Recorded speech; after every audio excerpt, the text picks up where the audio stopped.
Now, in our next discussion, we will be inviting Nikole Vaughn, the founder of AccessAI and the Coding Collaborative.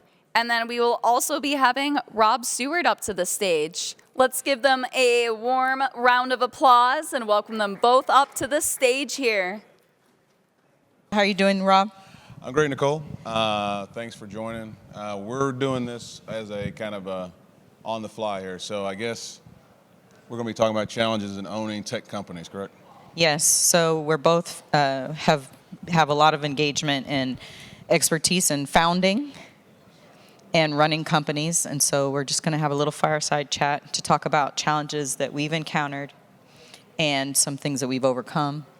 So what do you do, Nikole? Tell us everybody. So I'm the founder of AccessAI and AccessIT, which is an organization that helps companies become accessibly compliant in the IT space. So we make sure that companies are infusing all of the requirements from the WCAG 2.0 AA compliance laws and regulations into their environment from a strategic perspective. And if they already have AI strategy in place, then we make sure that they stay compliant and don't incur fines. And then to that point, do you do both the mobile application and? So all technology has to be compliant. So your website, your mobile application, any tools or systems that are in place for employees, right, that they, agents, models that you've deployed, any automation that's been deployed, from soup to nuts, all technology in your space, internally and externally, we try and ensure that there's compliance there. That's great. I'm Rob Stewart. I'm the CEO and founder of CR Equity AI. We do commercial and real estate direct lending utilizing AI and automation. So we basically take the time it takes for you to look at a deal. We can size it up and provide funding in real time to people that need it in small business. I guess I'll start off with a question for you. When you decided to get into AccessAI and found it, what was the challenge you were trying to solve? I mean, I think as a founder, we always somehow stumble into business, but what was the thing that made you say, okay, I think this is a business model and I want to move forward with it? Sure. So two things occurred in my life at the same time. First, my family owned a company. We ran a company for 30 years called Commonwealth Computer Company. It was like $14 million a year company for our family. My father founded it. He passed away. I always say the day he passed was the day I became a full-time employee. Wow. Because I had my own company, but I transitioned quickly for him and my mother. So my mother and I ran that company for the last 15 years. Wow. Grew it from $5 million to $14 million, no Wow. debt, completely in the black. Wow. Mom decided she wanted to retire. And she wanted a new life, completely new life. And so we had to make a decision. With that, we were selling hardware, software, and services to state, local government agencies and higher ed. Sure. Very, very well-oiled machine. Sure. Employees.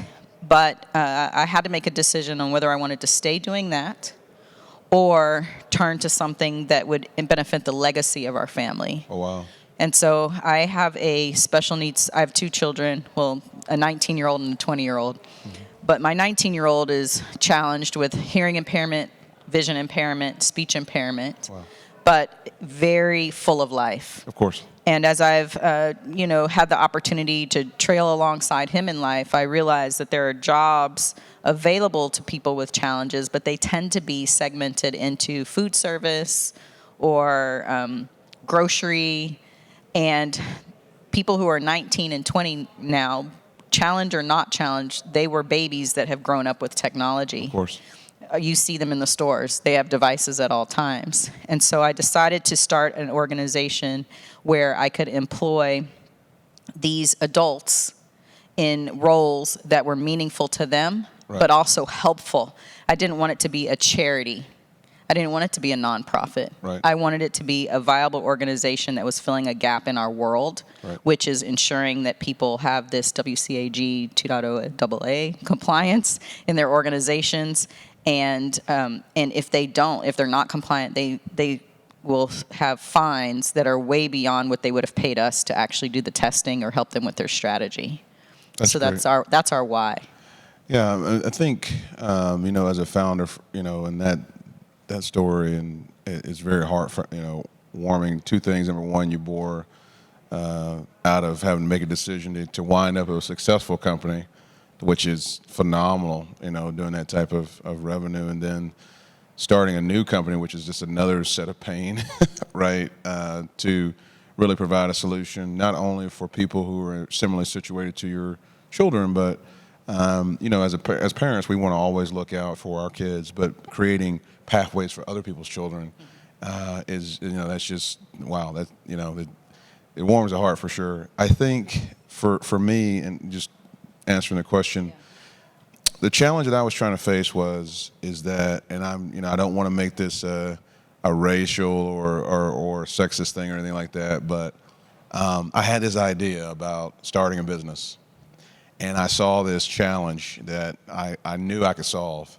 And what was really frustrating was every bank that I went to, every lender, every investor, they always would say, "This is a great idea." One guy said, "It's a great hobby." And it's kind of demeaning a little bit. And, every time you go in, you fill out the SBA 413 form, you fill out a 1003 application for credit or for finance, and you just go from bank to bank to bank, and you get turned down. And it's not, I had a 750 credit score, several $100,000 in the bank, retired military. I mean, on paper, I was a bankable person. But they didn't see the vision that I did in my business. Right? And the thing that I want to just resonate with this audience is like, look, when you need financing, when you need capital in that 1 to 3 year period. That's right. You don't need capital in years 5 and 7. No.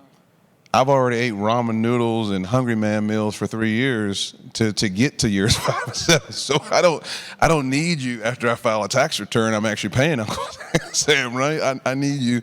But on paper, it's just this thing that says, okay, if you're not 2 years in business, you're just a hobby kind of thing, right? So the challenge that we attempt to solve is very transparent, right? So we have a scalable model that allows businesses at different stages to secure financing and capital, unsecured capital, based on where their idea, their dream, their business, and be able to scale that up. Everything from $25,000 to $50,000 like grant seed money from the CDC. There's the community development corporations that give funding, all the way up to your 7A, SBA, $5.5, $10 million lines of credit, right? And the cool thing about what our platform does is it takes out the implicit bias. It doesn't matter if you're a female, a male, non-binary, whatever. Our AI does the underwriting, and we pair you with lenders, investors, whoever not, that are looking to deploy capital. And believe it or not, in starting this, I found out that there was like something to the neighborhood of over $70 billion of capital that has been sitting on the sidelines waiting for deployment. But it was one of those things where it was just this dark black hole that nobody ever wanted to shine a light on. And we've created great opportunities for people who otherwise wouldn't have had those opportunities. So Rob, I love the term that you're using, deployable. Yeah. How does your system, how does your solution help determine whether or not we are viable if we're under 2 years of operation? We make the barrier of entry very low, right? So what we have done is we've taken underwriting criteria from almost 300 different institutions, and we've broken them down to the lowest possible level. And depending on where you're at in the company will determine, what you're eligible for. Now, some business owners want to swing for the fence and they want $1 million of capital, but at the end of the day, you have to be able to show, number one, that you need that, and number two, you can pay it back. So there's always a struggle there, right? But what we do is we have a conversation. We break down exactly what your sources and uses are of the capital, and then we'll structure it in a way where you may have multiple investors that are involved in the funding round to get you what you need, because one of the things about us is we always try to go to that one solution. We want to go to this one bank or this one thing. We want to get to $500,000. We just want to be done with it. What we've done is we've broken that down to say, okay, you may need to start off and get a $25,000 grant from a CDC. There may need to be a 7A SBA $50,000 express loan. We may need to go get a line of credit from a community bank, and that all comes together to be $200,000. But it may be 3 different investors, but we simplify that because we only make you fill out one application. That's huge. That's huge. You've streamlined a lot of red tape for small business, for sure. So what's the difference for those that are listening between the grant and the requirements versus a line of credit? Everybody knows loan, right? But a grant versus line of credit. Yeah, I mean, so grants typically are they come in different forms, right? But the simplest element of a different funding requirement for a grant is typically at the lowest level, it's at your local or community, right? States, local municipalities, local governments, education, organizations, NGOs, and everything. They'll offer a grant, and they have a challenge that they're trying to solve, right? And there is either a lack of resources internally to that organization where they're saying, hey, you know what, we want to solve this problem, and we're willing to give this small business $30,000 so long as they're able to furnish a report or provide us with data or whatever the outcome is. And it's I wouldn't say it's free money because it does come with requirements, but there's not an obligation to pay it back so long as you fulfill what they need. Perfect. Yeah. And so with this, it sounds like the people who we typically see as the customer, people coming to you to input their data to find funding. Sure. How are you actually being funded? How are you getting paid? Yeah, Who is your real customer? Yeah, so one of the things that in my business, there's just a lot of scoundrels out there. We've learned it, where people charge these exorbitant fees to businesses and to investors to find them money or whatever. So we have what's called LSAs, which is lending services agreements with all of our institutional business partners. So our fees are like baked into whatever you take. And we've actually gone a step further than that. Like on the line of credits and stuff, some of our lines of credits are, they start at $25,000. They can go all the way up to $5 million. We actually, so for example, we may get paid 2% on a funding instrument, right? Mm-hmm. That instrument may be $1 million, right? If it's a line of credit, we're only going to take 2% of whatever you draw down. So you're not going to be saddled with a $20,000 bill, right, for just accepting $1 million line of credit, because you may have that line of credit. You may not need to deploy that for 6 months because you're in the process of hiring several people.